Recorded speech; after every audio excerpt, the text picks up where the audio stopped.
Quando ele disse, olha, santificado seja o teu nome. Essa oração é boa, ela vai arrochando a gente, ela vai apertando a gente.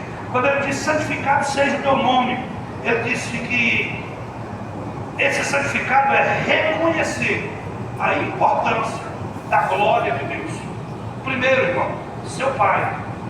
Segundo, nós, me dá. E a oração está nos dizendo, quando você for orar, primeiro, louve a Deus, agradeça, honre a Ele, entenda que você está falando com Deus Santo. E aqui entra uma coisa que, nesses tempos de celular, atrapalha muita gente, já me atrapalhou, e eu já apanhei muito isso. A gente vai orar, irmão, não tem coragem de ligar o celular, põe do lado, se a Maria, não sei de onde ligar, a gente deixa de falar com Deus para atender o celular, para olhar no sinal de Zap, sinal de Twitter, que chega lá, de TikTok, a gente deixa para olhar. Quando ele está dizendo santificar, ele está dizendo tenha reverência quando for falar com Deus, porque Deus é Pai, não é qualquer um. Com qualquer um a gente fala de qualquer jeito. Com Deus a gente tem que entender que tem que ter reverência, irmão. Quando você dobrar o joelho ou você for levantar a voz para falar com Deus, tire aquele tempinho. Por isso que ele diz assim, olha, vai para o seu quarto. Ele estava não dizendo o físico, ele estava dizendo, tire um tempo só para Deus, desliga o celular, desliga a mente do mundo, desliga a vida do outro lugar e fale só com Deus. Se os irmãos conhecem o Oyanchu, ele estava no quarto, ele tinha um período de oração, e um dia a secretária, ele ia para a igreja, para o escritório da igreja, a secretária foi lá bater. Aliás, o presidente do país chegou lá para falar com ele, e ele estava orando. E ela disse, ele não pode atender agora, não, mas fala para ele que eu sou o presidente, eu preciso falar com ele, mas não pode. Não, mas é o presidente, você não está entendendo. Ela falou assim, o senhor não está entendendo. Ele está falando com o rei dos reis, e na hora que ele está falando com o rei dos reis, ele não quer que ninguém incomode. Ele entendeu com quem que estava falando. O que mais me pegou aqui é que às vezes a gente não entende com quem que a gente está falando na hora da oração.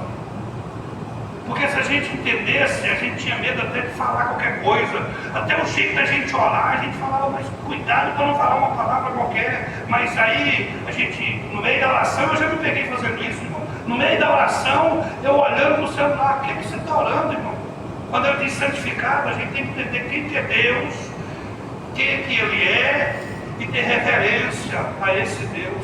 Por que que às vezes nós oramos e não recebemos? Aqui, nessa oração, está aqui o passo a passo, para a gente ser atendido por Deus.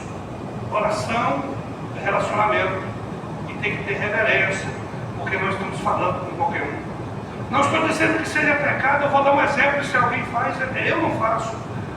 Eu não dou conta, irmão, de dobrar o joelho de cueca para orar, para falar com Deus. É pecado? Deus não está vendo? Não, irmão, não é pecado, não estou dizendo que seja pecado, não. Mas eu ponho assim, por que para ver um juiz, eu não posso ir de qualquer jeito? E para falar com o meu Deus, eu vou de qualquer jeito? Não é que eu estou dizendo que isso é pecado, ou que Deus não vai te ouvir, mas é mais ou menos uma reverência que a gente tem. A gente tem que entender que a gente está falando com Deus. E isso foi só um exemplo de vestimenta, porque Deus vê além dela. Isso aqui não atrapalha nada. Ele vê, já orei no banheiro, Deus me respondeu no banheiro, tomando banho. Mas eu estou dizendo assim, a nossa reverência, para nós entender quem que é esse Deus. E às vezes a gente reclama que não recebe. E Deus, doidinho para dar, doidinho para abençoar, mas não trata como pai, não reverencia. E Ele está dizendo, santificado. Quando Ele está dizendo santificado, Ele diz, tenha temor, tenha humildade para falar comigo. Porque tem gente que nós ouvimos muito, que eu vou colocar Deus na parede. Vai colocar o quê, irmão? Quem que é nós para colocar Deus na parede? Tenha humildade para entender a sua posição, nossa posição. Ele é Deus, Ele é o Todo-Poderoso, Ele está no céu acima de tudo, Ele é o maioral, Ele é o Rei dos Reis. Nós somos nada, sem Ele nada somos.